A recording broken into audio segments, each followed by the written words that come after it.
Supreme court की हिम्मत नहीं की कि ये फैसला आता जो फैसला आया। अगर बाबरी मस्जिद अपनी जगह पर खड़ी रहती तो भले वो हिंदूवादी हैं मगर वो सत्यवादी हैं, और भले ये नकली फर्जी सेकुलर पार्टियां हैं लेकिन ये झूठे और मक्कार हैं। इस बात के लिए तो भारतीय जनता पार्टी को आपको भी बधाई देना। खुल के वो कहते हैं उसने 370 लिखा, 370 हटा दिया।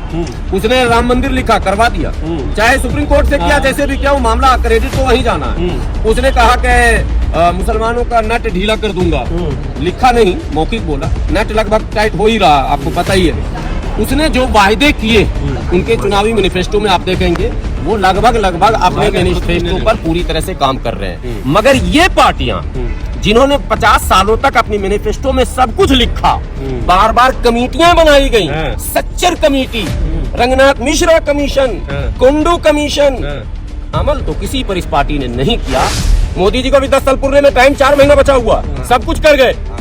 3 तलाक, 5 तलाक, 10 तलाक जितना था सबको हटा फेंक दिए। सारे अब्दुल को टाइट टूट करके किनारे कर चुके हैं। कहीं कुछ बचा उचा नहीं है आपके पास, अगर बचा है तो बता दीजिए। तो जब सरकार का धर्म ही नहीं होता है तो बहैसियत प्रधानमंत्री, बहैसियत हिंदू नहीं जा रहे हैं, बहैसियत हिंदू तो लाखों करोड़ों लोग जा रहे हैं, बहैसियत प्रधानमंत्री अगर जा रहे हैं, मुझे लगता है इस मुल्क के कानून के अनुकूल उनकी यात्रा। ठीक है, देश के प्रधानमंत्री जो है प्राण प्रतिष्ठा करने के लिए जा रहे हैं, संवैधानिक पद पर है। आप इससे सहमत हैं कि आपके चुने हुए प्रधानमंत्री आपके भी हमारे सबके हैं, तो क्या आपको ये लगता है कि वो किसी एक धर्म का प्रचार करेंगे? ठीक है, उनका कर्तव्य है, वो भी हिंदू है और कर सकते हैं। नहीं, हिंदू होने के नाते उनकी आस्था रामचंद्र जी पर है तो उनको आस्था प्रकट करने का तो अधिकार है, और उनको नहीं, देश में जितने भी मतलब लीडर हैं वो अपने धर्म पर पूर्ण रूप से आस्था रखें, ये अच्छी बात है। लेकिन प्रधानमंत्री, मुख्यमंत्री और जो भी मंत्री हैं संवैधानिक पद पर, स्टेट का अपना एक अलग रिलीजन, स्टेट का धर्म नहीं होता। तो जब सरकार का धर्म ही नहीं होता है तो बहैसियत प्रधानमंत्री, बहैसियत हिंदू नहीं जा रहे हैं, बहैसियत हिंदू तो लाखों करोड़ों लोग जा रहे हैं, बहैसियत प्रधानमंत्री अगर जा रहे हैं, मुझे लगता है इस मुल्क के कानून के अनुकूल उनकी यात्रा। इस शब्द का मतलब समझा दी, लोग कुछ और समझ लेंगे नहीं फिर। नहीं भाई, देखिए, जैसे प्रधानमंत्री हिंदू हैं, उनकी आस्था रामचंद्र जी पर है तो अच्छी बात है, हमारी आस्था हमारे मजहब पर है, हम तो मस्जिद जाएंगे, नमाज पढ़ेंगे, रोजा रखेंगे। लेकिन जब हम कोई मंत्री पद पर होंगे तो मस्जिद के निर्माण या विध्वंस में हम कहीं भी सहयोगी नहीं होंगे। स्टेट का कोई धर्म नहीं होता है, स्टेट रियल में सेकुलर होता है। स्टेट का काम होता है सभी धर्मों को प्रोटेक्ट करना, उनको सुरक्षित रखना, जो संवैधानिक उनके अधिकार है वो देना। स्टेट का काम उद्घाटन करना, मंदिर बनाना, उसमें पैसे देना, उसका जीर्णोद्धार करना और उसकी साज सज्जा करना और रोज जाके दिया जलाना, ये मुखिया का काम नहीं हो सकता है। मगर हो रहा है इस देश में, देखिए क्या क्या अभी होगा इस देश में। सवाल ये भी है ना कि अगर कोई पार्टी, कोई पॉलिटिकल पार्टी वो अपना मुद्दा बनाती है, वो अपने मैनिफेस्टो में रखती है कि हम बनाएंगे राम जी का मंदिर, और फिर वो बना देती है, फिर वो उसको जनता में दिखाती है, तो फिर ये तो उसके लिए उसका वोट मिल रहा है ना। नहीं, वो ठीक है। देखिए, इस बात के लिए तो भारतीय जनता पार्टी को आपको भी बधाई देना पड़ेगा। खुल के वो कहते हैं उसने 370 लिखा, 370 हटा दिया। उसने राम मंदिर लिखा, करवा दिया। चाहे सुप्रीम कोर्ट से किया, जैसे भी किया, वो मामला क्रेडिट तो वहीं जाना है। उसने कहा कि मुसलमानों का नट ढीला कर दूंगा, लिखा नहीं, मौखिक बोला। नट लगभग टाइट हो ही रहा, आपको पता ही है। उसने जो वायदे किए उनके चुनावी मैनिफेस्टो में आप देखेंगे वो लगभग अपने मैनिफेस्टो पर पूरी तरह से काम कर रहे हैं। मगर ये पार्टियां जिन्होंने 50 सालों तक अपनी मैनिफेस्टो में सब कुछ लिखा, बार बार कमेटियां बनाई गई, Sachar committee, Ranganath Mishra commission, Kundu commission, अमल तो किसी पर इस पार्टी ने नहीं किया। तो भले वो हिंदूवादी हैं मगर वो सत्यवादी हैं, और भले ये नकली फर्जी सेकुलर पार्टियां हैं लेकिन ये झूठे और मक्कार हैं। आज आप ईवीएम का आंदोलन कवर कर रहे हैं, पार्टियों को क्या हो गया, सांप सूंघ गया।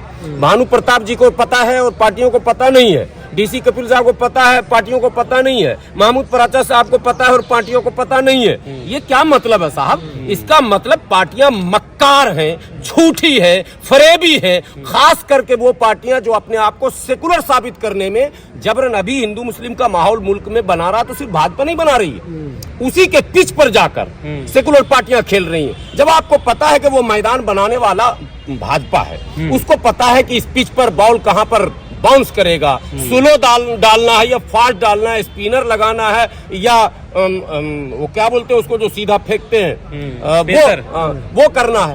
उनके पास एक से एक बॉलर भी है, गिरिराज सिंह जैसे बॉलर है, आपको पता है, किसी को भी बोल्ड कर दें। गिरिराज सिंह तो सोचते हैं हम ओवैसी को भी बोल्ड कर दें, हालांकि कर नहीं पाते हैं, मगर वो बॉल वैसा बॉलर है उनके पास। उसी पिच पर आपको क्या जरूरत? अभी बहन जी ने भी पीसी की थी ना अपने जन्मदिन पर, नाम लिया क्या राम मंदिर का? कोई बता दे रिकॉर्ड सुन के क्या कहा था? अरे टेक्निकल ढंग से ऐसा घुमा दिया कि लोग चकरा गए। कहा था बताइए। अयोध्या शब्द जो हम लोग कहते हैं, अयोध्या डिस्प्यूट, अगर हम बाबरी मस्जिद कहते हैं तो वो उछलता है, राम मंदिर कहता है तो हमारा धड़कन बढ़ता है, दोनों बातें। तो इससे अच्छा अयोध्या डिस्प्यूट, उन्होंने बड़े टेक्निकल ढंग से अयोध्या के मुद्दे को उठा दिया और कहा नहीं हमारा तो हमारे कार्यकर्ता क्षेत्र में जाइए, समाज से मिलिए, समाज की समस्याओं को सुनिए। क्यों नहीं दूसरी पार्टियां रोजी रोटी, पढ़ाई लिखाई, दवाई कमाई, सड़क, बिजली, पानी, जो मुख्य मुद्दे हैं। बिहार में इतना रोजगार दिया जा रहा, यूपी वाला भी जाके नौकरी ले रहा, मगर बिहार के मुख्यमंत्री, उप मुख्यमंत्री कहते हैं कि मंदिर में तुमको टांग टूटेगा तो इलाज होगा क्या? अब फिर भाजपा को मुद्दा आप दे रहे हैं। अब भाई नाम क्यों ले रहे हैं? मेरा कहना, आप नाम ही क्यों ले रहे हैं? जितना नाम लीजिएगा उतना भाजपा मजबूत हो जाएगी। आप मंदिर मस्जिद के चक्कर में पड़ क्यों रहे? वो तो खींच के आपको अपने पिच पर ला ही रहा, तो आप उसी पिच पर खेल रहे हैं। तो जब तक भाजपा के बनाए हुए पिच पर खेलिएगा, सादे कागज पर लिख लीजिए राहुल गांधी जी, सोनिया गांधी जी, अखिलेश यादव जी, तेजस्वी यादव जी, ममता बनर्जी जी, जितने जी हैं कागज पर लिख लीजिए। इंडिया गठबंधन का हाल इतना बुरा होगा कि इतिहास में ऐसा कभी नहीं हुआ होगा जो अब होगा, क्योंकि आप उसी मंच पर खेल रहे हैं। वजह यही है, हिंदुत्व के पिच पर। कांग्रेस तो कह रही है ना, कांग्रेस तो कह रही है हमें सिरा दीजिए मंदिर का। अरे भाई श्रेय ले लेती तब तो कल्याण हो जाता कांग्रेस का, वही तो दिक्कत है।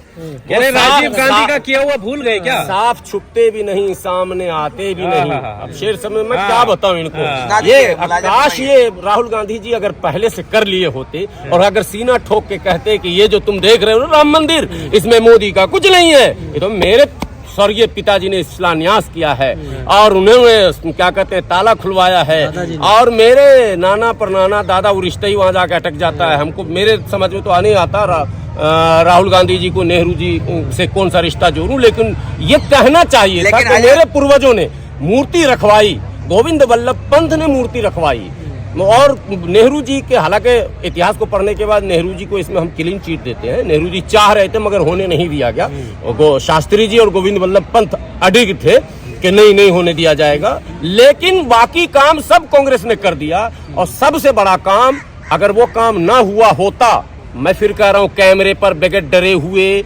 सुप्रीम कोर्ट की हिम्मत नहीं थी कि ये फैसला आता जो फैसला आया। अगर बाबरी मस्जिद अपनी जगह पर खड़ी रहती तो चूके तोड़ दिया गया था पहले ही, कांग्रेस ने लाइन बना दिया था। इस पर सवाल है, जब ये तोड़ा गया था तो राहुल गांधी का बयान था कि अगर गांधी परिवार से कोई भी वहाँ मौजूद होता तो ये मस्जिद जो है कभी नहीं गिरता। ये राहुल गांधी ने बयान दिया था। बयान मौजूद होता, उसके बाद 10 साल की सरकार थी तो क्या कर लिए ये?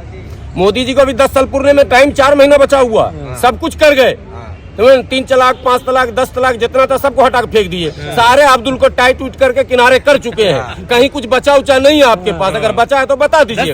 अभी 10 साल नहीं हुआ, फिर 10 साल की सरकार कर रहे हैं। अभी 10 साल में 4 महीना बचा हुआ भाई, 9 महीना जब तक पूरा नहीं होगा, 4 महीने में अभी बहुत कुछ होना है। इंडिया का सफाया भी होना है। एक सीट जीतने के लिए तरसने लगेगी कांग्रेस, वो माहौल अभी 3 महीने में आने वाला है। एक सीट जीतने के लिए कांग्रेस रोएगी, पांव पकड़ेगी, कांग्रेस को कोई वोट नहीं देगा। सारा हिंदू भाग रहा। एक पागल मुसलमान है जो आज भी अंदर कांग्रेस ही भाजपा को हरा सकती है। मूर्ख कहीं के, 7 साल कांग्रेस को लाया, कांग्रेस तुमको हरा सकती है। जिस तरह से कटोरा तुम्हारे हाथों में सच्चर कमेटी की रिपोर्ट का मिला ना, वही फिर मिलेगा। जिस तरह से दंगे मिले ना, भागलपुर जहां रोजगार था मुसलमानों के हाथ में, उस शहर को तबाह बर्बाद कर दिया गया कांग्रेस ने।